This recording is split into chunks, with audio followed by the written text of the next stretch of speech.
Hello everyone, welcome to study point account channel. Study point account চ্যানেলের এই ভিডিওতে আজ আমি তোমাদের সাথে শেয়ার করব এসএসসি এমটিএস এর বিগত বছরের প্রশ্ন এবং এসএসসি এমটিএস এর বিগত বছরের প্রশ্নের সিরিজের এটা হলো আমার 14 নম্বর ভিডিও।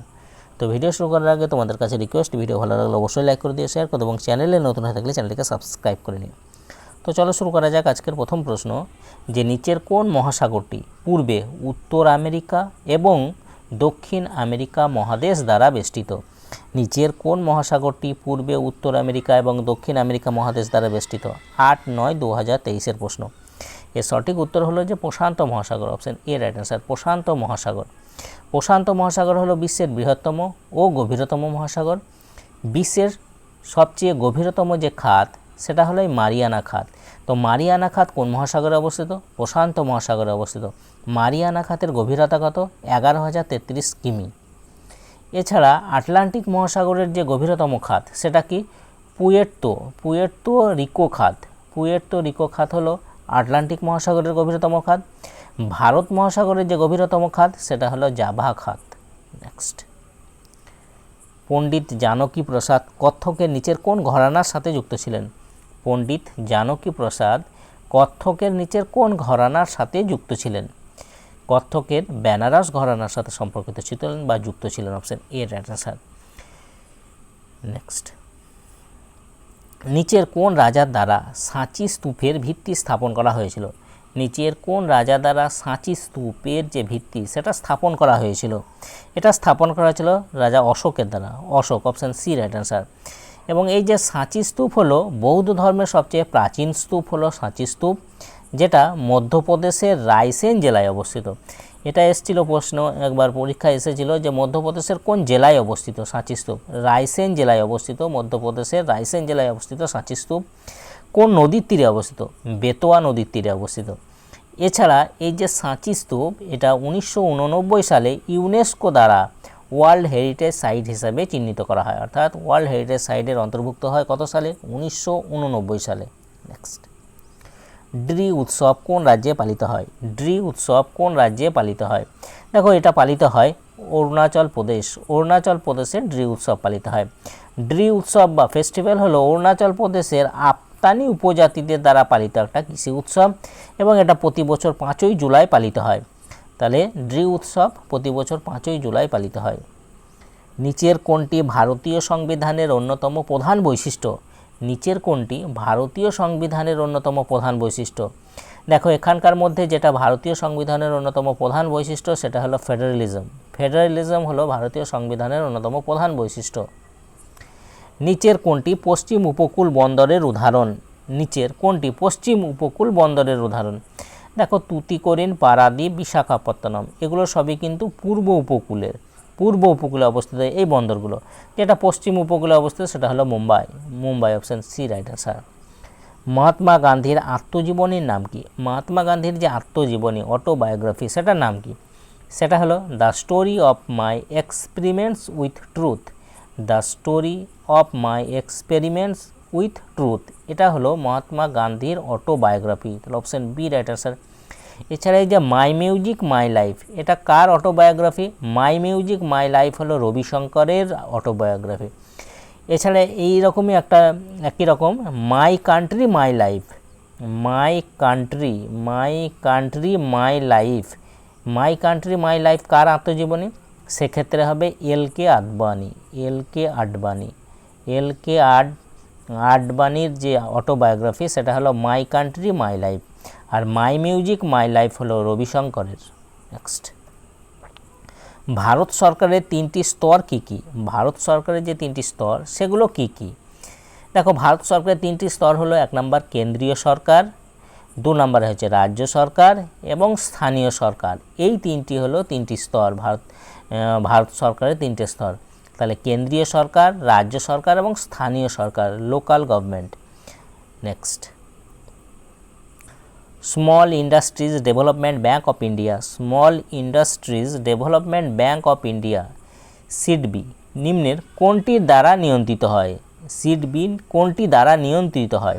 এটা নিয়ন্ত্রিত হয় reserve bank of India, RBI, reserve bank of India দ্বারা নিয়ন্ত্রিত হয়। এছাড়া এই যে সিডবি এটা কত সালে স্থাপিত হয়? 1990 সালে। এর সদর দপ্তর কোথায়? লখনৌ। লখনৌ হলো এর সদর দপ্তর। মহাত্মা গান্ধীর বিখ্যাত ডান্ডি মার্চ দিয়ে কোন ভারতীয় গণ আন্দোলন শুরু হয়েছিল? ডান্ডি মার্চ দিয়ে কোন গণ আন্দোলনটি শুরু হয়েছিল? সেটা হলো আইন অমান্য আন্দোলন। আইন অমান্য আন্দোলন শুরু হয়েছিল।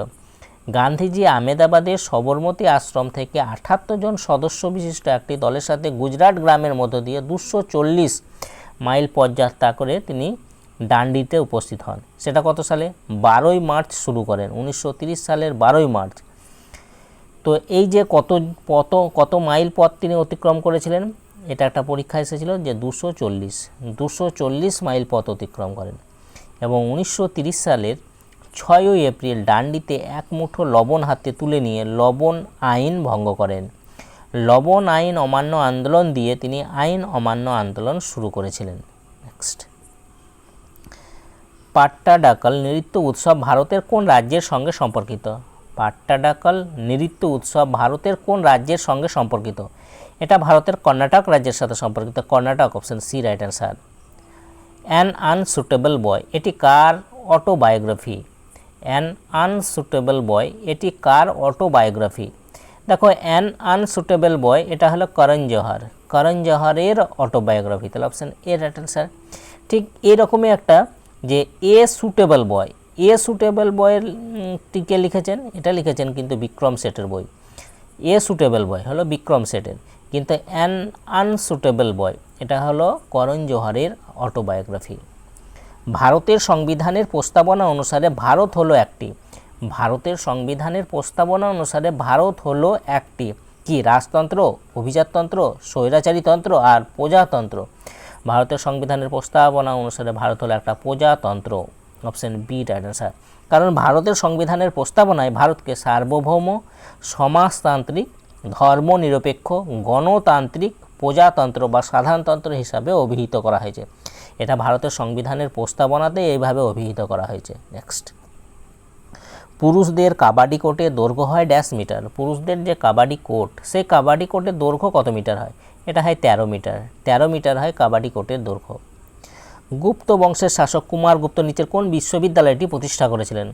গুপ্ত বংশের শাসক কুমারগুপ্ত নিচের কোন বিশ্ববিদ্যালয়টি প্রতিষ্ঠা করেছিলেন? দেখো, এখানকার মধ্যে তিনি নালন্দা বিশ্ববিদ্যালয় প্রতিষ্ঠা করেছিলেন। কুমারগুপ্ত, গুপ্ত বংশের শাসক কুমারগুপ্ত। নালন্দা বিশ্ববিদ্যালয় কোথায় অবস্থিত? বিহারে অবস্থিত। এছাড়া এই যে কুমারগুপ্ত নালন্দা বিশ্ববিদ্যালয় প্রতিষ্ঠা করেছিলেন, এটা কোথা থেকে জানা যায়? হিউয়েন সাংয়ের বিবরণী থেকে জানা যায়। হিউয়েন সাংয়ের বিবরণী থেকে জানা যায়। নিম্নের কে দ্য জোয়া ফ্যাক্টর বইটির লেখক? নিম্নের কে দ্য জোয়া ফ্যাক্টর বইটির লেখক? তিনি হলেন অনুজা চৌহান। অনুজা চৌহান হলেন দ্য জোয়া ফ্যাক্টর বইটির লেখক। মধ্যপ্রদেশের খাজুরাহ মন্দির ড্যাশ স্থাপত্য শৈলীর উদাহরণ? মধ্যপ্রদেশের যে খাজুরাহ মন্দির সেটা কোন স্থাপত্য শৈলীর উদাহরণ? এটা হলো নাগারা। নাগারা স্থাপত্য শৈলীর উদাহরণ, অপশন সি রাইট অ্যান্সার। মধ্যপ্রদেশের যে খাজুরাহ মন্দির, এটা চান্দেলা রাজবংশ দ্বারা নির্মিত হয়েছিল। কত সালে? 950 থেকে 1050 খ্রিস্টাব্দের মধ্যে নির্মিত হয়েছিল।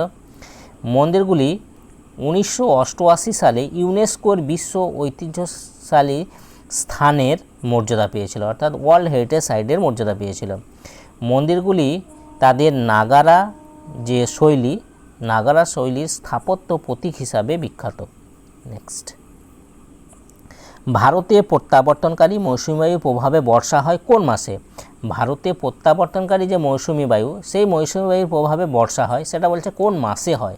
এটা হয় অক্টোবর নভেম্বর মাসে। অক্টোবর নভেম্বর মাসে ভারতে প্রত্যাবর্তনকারী মৌসুমী বায়ুর প্রভাবে বর্ষা হয়। যখন একটি কোষ মিওসিস দ্বারা বিভাজিত হয় তখন এটি ড্যাশ নতুন কোষ উৎপন্ন করে? যখন একটি কোষ মিওসিস দ্বারা বিভাজিত হয় তখন এটি ড্যাশ নতুন কোষ সৃষ্টি করে? এটা 4 নতুন কোষ সৃষ্টি করে, অপশন এ রাইট অ্যান্সার। বিশ্বের বৃহত্তম গ্রীষ্মমণ্ডলীয় যে rain forest, tropical rain forest, সেটা কোনটি? বিশ্বের বৃহত্তম ট্রপিক্যাল রেন ফরেস্ট হলো অ্যামাজন। অ্যামাজন হলো বিশ্বের বৃহত্তম ট্রপিক্যাল রেন ফরেস্ট। বিখ্যাত পশুপতিনাথ মন্দির নিচের কোন দেশে অবস্থিত? বিখ্যাত পশুপতিনাথ মন্দির নিচের কোন দেশে অবস্থিত? এটা অবস্থিত নেপাল। নেপালে অবস্থিত পশুপতিনাথ মন্দির, নেপালের কাঠমান্ডু শহরে অবস্থিত পশুনাথ মন্দির, এবং পশুনাথ মন্দির 1979 সালে ওয়ার্ল্ড হেরিটেজ সাইটের অন্তর্গত হয়। নেক্সট, স্বামী বিবেকানন্দের আসল নাম কী ছিল? স্বামী বিবেকানন্দের আসল নাম কী ছিল? স্বামী বিবেকানন্দের আসল নাম ছিল Narendranath Datta. Option B right answer, Narendranath Datta. এছাড়া স্বামী বিবেকানন্দের গুরু কে ছিলেন? তিনি হলেন রামকৃষ্ণ পরমহংস, যার প্রকৃত নাম গদাধর চট্টোপাধ্যায়। স্বামী বিবেকানন্দ 1893 সালে শিকাগোয় অনুষ্ঠিত ধর্ম মহাসভায় যোগ দেন 1893 সালে। এছাড়া তিনি রামকৃষ্ণ মিশন প্রতিষ্ঠা করেছিলেন 1897 সালে। নেক্সট, নিচের কোনটি মহাত্মা গান্ধীর আদর্শের উপর ভিত্তি করে একটি নির্দেশমূলক নীতি নয়? নির্দেশমূলক নীতি নয় মহাত্মা গান্ধীর আদর্শের উপর ভিত্তি করে। দেখো এখানকার মধ্যে যেটা নয় সেটা হলো অপশন এ, অর্থাৎ শহরাঞ্চলে শিল্পায়নের যে প্রচার করা সেটা কিন্তু মহাত্মা গান্ধীর আদর্শের উপর ভিত্তি করে নির্দেশমূলক নীতি নয়। এছাড়া গ্রাম পঞ্চায়েত সংগঠিত করা এটা কিন্তু মহাত্মা গান্ধীর আদর্শের উপর ভিত্তি করে নির্দেশমূলক নীতি। নেশা জাতীয় পানীয় এবং স্বাস্থ্যের জন্য ক্ষতিকর ওষুধ নিষিদ্ধ করা এটাও গ্রামীণ এলাকায় কুটির শিল্পের প্রসার এটাও কিন্তু মহাত্মা গান্ধীর আদর্শের উপর ভিত্তি করে নির্দেশমূলক নীতি। তাহলে যেটা নয় সেটা হলো অপশন এ। নেক্সট, চুনাপাথর, চক এবং মার্বেল নিম্নের কোনটির বিভিন্ন রূপ? চুনাপাথর, চক এবং মার্বেল নিম্নের কোনটির বিভিন্ন রূপ? এটা হলো calcium carbonate. Option A right answer, calcium carbonate, যার সংকেত CaCO3। ক্যালসিয়াম কার্বনেট হলো চকের যদি বলা হয় সংকেত কি, তাহলে চকের সংকেত হবে CaCO3। যদি বলা হয় চুনা পাথরের কি, সেক্ষেত্রেও হবে CaCO3। মার্বেলেরও সংকেত এটাই। আর রাসায়নিক নাম বললাম এদের সবগুলোরই কিন্তু ক্যালসিয়াম কার্বনেট। Calcium carbonate. কোষ প্রাচীরের বেশিরভাগ যান্ত্রিক শক্তির জন্য দায়ী প্রাথমিক কাঠামোগত যে উপাদান সেটা কোনটি? প্রাথমিক কাঠামোগত যে উপাদান সেটা হলো cellulose. Cellulose, option C right answer. নিচের কোন রাজ্যে ভারতে হেমাটাইট লৌহ আকরিক সর্বোচ্চ মজুদ রয়েছে? হেমাটাইট জাতীয় যে লৌহ আকরিক সেটা ভারতের কোন রাজ্যে সবচেয়ে বেশি মজুদ রয়েছে? এটা হলো উড়িষ্যায়। উড়িষ্যায় হেমাটাইট লৌহ আকরিক সবচেয়ে বেশি মজুদ রয়েছে। যদি বলা হয় ম্যাগনেটাইট জাতীয় লৌহ আকরিক সবচেয়ে ভারতের কোন রাজ্যে বেশি আছে, সেক্ষেত্রে হবে কর্ণাটক। কর্ণাটকে আছে ম্যাগনেটাইট লৌহ আকরিক, আর হেমাটাইট জাতীয় লৌহ আকরিক আছে উড়িষ্যায়। নেক্সট, ভারতীয় নৃত্যের কোন রূপকে মহিলা উপস্থাপনের জন্য কমল ও উপযুক্ত বলা হয়? ভারতীয় নৃত্যের কোন রূপকে মহিলা উপস্থাপনের জন্য কমল ও উপযুক্ত বলা হয়? এটা হলো লাস্য। লাস্য যে রূপ, অপশন সি রাইট আনসার। লাস্য হলো একটা মহিলা নৃত্যের ফর্ম যা ভারতে উদ্ভূত হয়েছে। লাস্য বলতে বোঝায় দেবী পার্বতীর দ্বারা উদ্ভাবিত ও সঞ্চালিত নৃত্য, যাকে মৃদু ও করুণ বলে বর্ণনা করা হয়েছে। নেক্সট, ব্যারাকপুরে ব্রিটিশ অফিসারদের উপর হামলার দায়ে মঙ্গল পাণ্ডেকে ফাঁসিতে ঝোলানো হয়। ফাঁসিতে ঝোলানো হয়েছিল কবে? সেটা হলো 29শে মার্চ 1857। 1857 সালের 29শে মার্চ মঙ্গল পাণ্ডেকে ফাঁসিতে ঝোলানো হয়েছিল। মঙ্গল পাণ্ডে হলেন সিপাহী বিদ্রোহের প্রথম শহীদ। এছাড়া 1857 সালে 29শে মার্চ 1857 কবে মঙ্গল পাণ্ডেকে ফাঁসিতে ঝোলানো হয়েছিল? 1857 সালের 29শে মার্চ। তা 1857 সালে বিদ্রোহের সময় মঙ্গল পাণ্ডে মেজর হিউজসনকে গুলি করেছিলেন। কাকে গুলি করেছিলেন? মেজর হিউজসনকে তিনি গুলি করেছিলেন। নেক্সট, নিচের কোন বছরে প্রথম জনজাতীয় খেল মহোৎসব অনুষ্ঠিত হয়? নিচের কোন বছরে প্রথম জনজাতীয় খেল মহোৎসব অনুষ্ঠিত হয়? এটা হয় 2023 সালে। 2023 সালে প্রথম জনজাতীয় খেল মহোৎসব অনুষ্ঠিত হয়। কোথায় হয়?